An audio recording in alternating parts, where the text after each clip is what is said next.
yourself in Odysseus's shoes.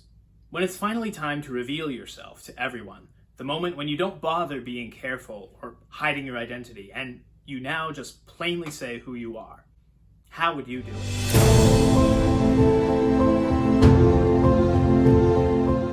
Hello and welcome back. My name is Zachary May, and today we're reading the great books of Western civilization, continuing with the Odyssey. This is the Robert Fagles translation, Book 21, and as always, I'll begin with a brief plot summary before getting into analysis and commentary. Athena inspires Penelope to set out the row of 12 axes in the hall before the suitors, before also retrieving Odysseus's bow, a gift from a friend of his in years past that he didn't bring with him to Troy.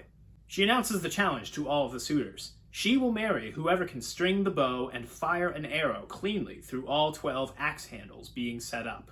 Telemachus urges the suitors to try their luck at this task, but he gives it his own best try as well, to test himself. He nearly strings the bow before his father quietly signals him to stop. He feigns defeat and puts the bow down. Many of the suitors try and fail. The cowherd and the swineherd step outside. The beggar runs to join them and asks them what they would do if Odysseus were to return.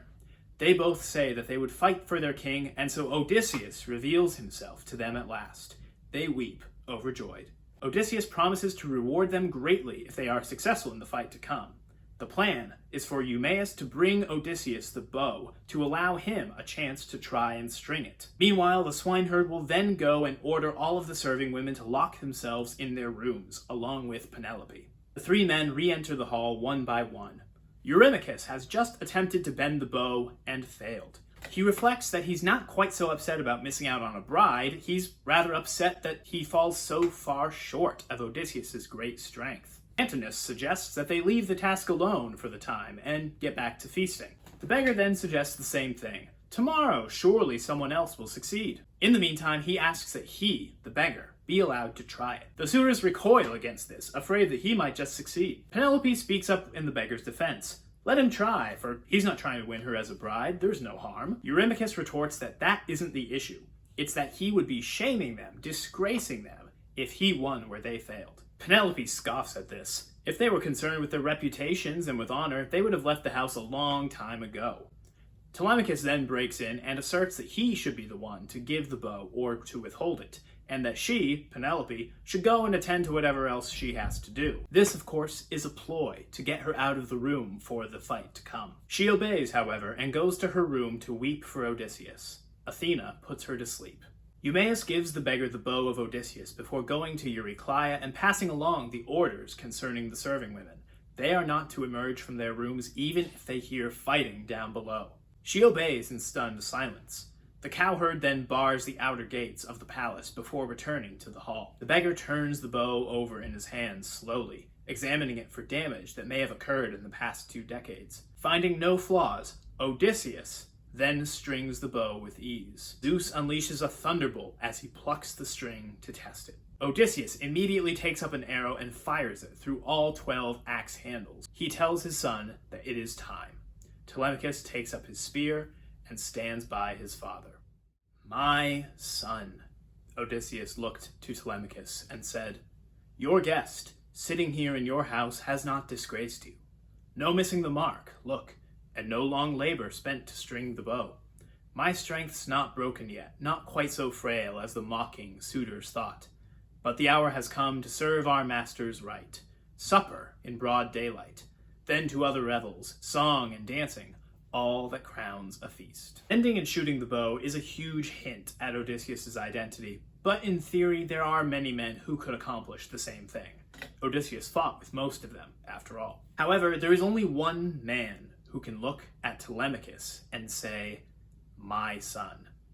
That is how Odysseus chooses to publicly reveal himself, not by declaring "I am," but instead declaring who Telemachus is to him. Something that all fathers should do for their sons as they grow up, and something that Odysseus missed out on his chance to do. More than that, though, as he's revealing himself, his words are crowned with humility. He refers to himself, the master of the house, as Telemachus's guest. In his mind, it wasn't just a ruse. Telemachus is the host toward whom he is gracious, a position of supplication and humility. Furthermore, he frames his feat of strength not as something that gives him glory, but as something that gives glory to Telemachus. Speaking of glory, by the way, let's look at Eurymachus' reaction to failing to string the bow. "A black day," he exclaimed in wounded pride. "A blow to myself, a blow to each man here. It's less the marriage that mortifies me now. That's galling too, but lots of women are left. Some in Seger, Ithaca, some in other cities. What breaks my heart is the fact that we fall so short of great Odysseus' strength. We cannot string his bow. A disgrace to ring in the ears of men to come." Now, this entire time the suitors have been here, glory has not been spoken of as a motivation for their actions. A desire to share Penelope's bed is mentioned several times, from Homer's omniscient perspective, so we can trust that that's probably true. Then there's a time or two that Antinous alludes to, or he's spoken of, as desiring the crown of Ithaca, but that's it. Glory really hasn't been a motivation for their behavior. Until now, seemingly. But even now, it's not an increase in glory that Eurymachus is seeking here. He's just complaining about having to look bad next to what, in his eyes, is a dead man. Penelope's right to heap disgrace on him after this. Clearly, being honorable or dishonorable has not been a concern before, so it's a little silly to try to worry about it now. It reminds me of another line from Book 18, I believe, where Odysseus reminds Eurymachus, and really all of the suitors, just how proud they are of being so small. Odysseus fought with men larger than life who could eat these guys for breakfast. As the beggar, he says, "Enough. You're sick with pride, you brutal fool. No doubt you count yourself a great, powerful man because you sport with a puny crowd, ill-bred to boot." And now Eurymachus gets to see all too clearly for himself that the beggar was right. We are briefly told the story behind the bow of Odysseus. It was a gift of friendship from Iphites. After giving the bow to Odysseus, this man was then murdered by his host, Hercules. Obviously, that's a huge offense against a hospitality. So, isn't it fitting that this very bow is now the instrument that will be used to avenge such grievous wrongs against hospitality? It's a minor detail, but it makes the story of how Odysseus got the bow significant in the context of the epic. In the broader conversation about ideas, though, as found in these epics, I have to point out that Hercules, Zeus's son, is the one who killed this friend of Odysseus. If hospitality is really something that's sacred to Zeus, he would have punished his son for this, right? Homer even tells us that Heracles, the past master of monstrous works, who killed the man, a guest in his own house, not a care for the wrathful eyes of God or ties of hospitality he had spread before him.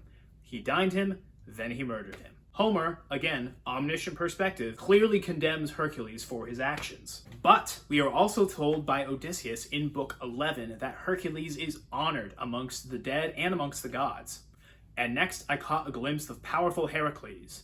His ghost, I mean. The man himself delights in the grand feasts of the deathless gods on high. We talked about how Zeus is hypothesized to undergo something of a transformation in between the Iliad and the Odyssey. Although scholars, and us too, disagree on what exactly that constitutes. We may say that due to the greater emphasis on Zeus as the patron of strangers and of hospitality and one who guards the relationship between guest and host, that he's become the just ruler of the world. He punishes the evil and rewards the good. But we see that there are tons of exceptions to that still, primarily for those who are closely connected to Zeus. Think of Menelaus, who is going to go to the Elysian fields, not for anything he did, but for who he married. That is, Helen, Zeus's daughter. Hercules is another example. He's Zeus's son, and so the rules don't apply to him, apparently. Or just think a few books back to when the Phaeacians got punished for carrying out Zeus's will to be hospitable because they happened to offend Poseidon. However, we can watch carefully as we read ahead to future great books if, why, when, and how the gods change. Thanks so much for watching. If you enjoyed this video, please like it and subscribe to the channel. Also, comment down below and let me know what you think of Eurymachus, suddenly concerned for his glory. Does he really have a leg to stand on here, or is glory something that anybody can rightly aspire to, wherever they're starting from? Thanks, and I'll see you in the next video.